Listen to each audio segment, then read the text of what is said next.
c'est ici précisément que débute l'attaque de Vassieux le 21 juillet vers 8h30, 9h, dans ce champ-là. Le premier planeur va se poser exactement ici. Petite photo là aussi que vous pouvez voir, où on aperçoit les planeurs dans ce champ, les deux premiers planeurs pour ceux qui veulent voir. Donc on est pile à l'endroit où a été prise cette photo, si vous voulez vous approcher. On a deux types de planeurs qui atterrissent à Vassieux, les 10 places, comme on a ici, comme on voit en photo, etc. Et on a trois gros planeurs qui sont beaucoup plus gros, qui permettent d'emmener même des petits véhicules, des petits canons par exemple, qui vont se poser au village. Et donc le 23, on a deux qui se posent au sud du village, et après le 24, encore un qui arrive avec un canon antiaérien de 20 mm, qui va finir de donner la supériorité aux Allemands. Ils vont pouvoir taper des cibles en direct, en direct, en perpendiculaire. Ces gaillards de Sornin, il n'y aura pas assez de nomenclature pour l'historien de l'avenir. Voilà qu'ils se nomenclaturent, qu'ils se numérotent leur camp, C1, C2, C3, etc. Et à ce moment-là, et avec eux, un nommé Bernard Châtenay de Géry, dont le pseudonyme est Roland, on appellera Roland aujourd'hui. Il est aspirant de l'armée. Voilà. Il cherche un lieu pour hiverner, parce que Sornin, hiverner à Sornin, il faut être une marmotte ou un ours. Et ils ne sont rien que ça. Donc, ils savent qu'à Malval, il y a un autre maquis qui est en train de s'installer, qui est un maquis de l'organisation de résistance de l'armée, qui est sous l'égide du commandant de Régniès, qui commandait le 6e bataillon de chasseurs alpins avant qu'il soit dissous, et les voilà qui rejoignent Malval. Je fais arrêter ici le périple de Charles pour le moment, puisque nous allons passer maintenant à Yves-les-Repas. On est resté à peu près 3 semaines là-haut. Et après, cette bergerie est restée comme point de dépôt et de ralliement. Et comme elle est trop petite, ils ont installé des toiles de tente un petit peu éparpillées autour, qu'on voit sur les photos là-bas. Ouais. Donc, vous voyez, avec cette photo, on s'est basé, on est sur les roches un peu partout, et on a fini par trouver cet endroit-là, que nous supposons qui est là. Voilà, ils ont... Non, c'était d'après ce que mon spécialiste de toile qui est là dira, on pense plutôt que c'était un sac de toile de jute qui était parce que c'était vraiment aligné, que la toile de jute a disparu et les balles sont restées là. J'ai trouvé ça à 10-15 cm.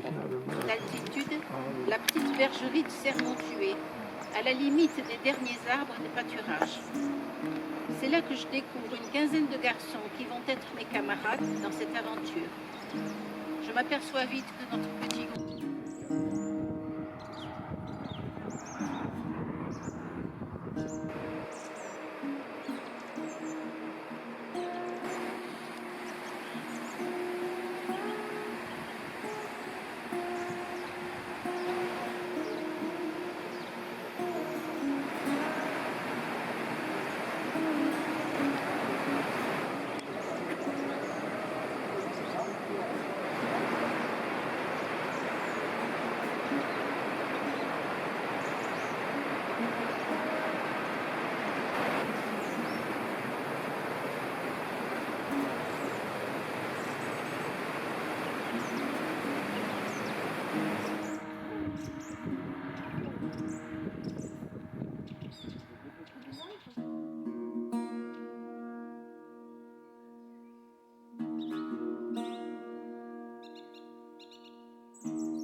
Il est réquisitionné par la préfecture de Nîmes en Édouard, dit Joquet, né en 22, 11e juillet, blessé, à cheval, achevé le 30 juillet 44 à Pélandré lors de l'attaque du PC de Geyer.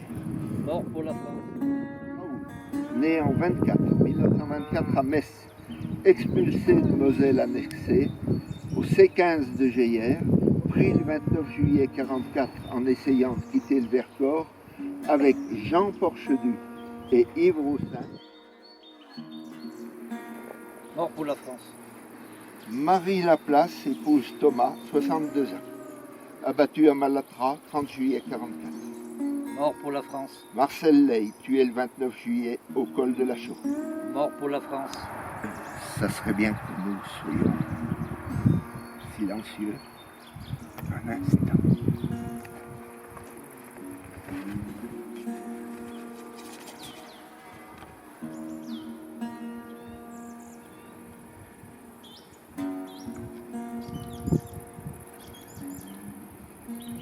Poème de Charles. Claude Pizan. Chant de retour du soldat. Mes camarades, mes vieux amis, pourquoi m'avez-vous quitté?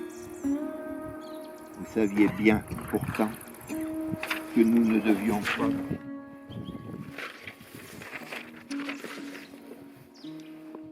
Tremblant au souffle des anges, vous m'avez chassé à découvert quand vous repartez enfin détendu. Enlevé du fracas, de la violence, tout crispé du dernier effort. Par la Vierge, en offrande portée, vous vivez auprès de notre père. J'ai essayé de vous suivre, mais vous êtes parti si vite. Je n'ai pas fait le chemin. Par ordre du colonel, commandant, le régiment, vous êtes démobilisé, mademoiselle Judas. C'est fini. Je mourrai dans mon lit, à 80 ans. Merci de l'écoute. On a solennisé parce que c'est un...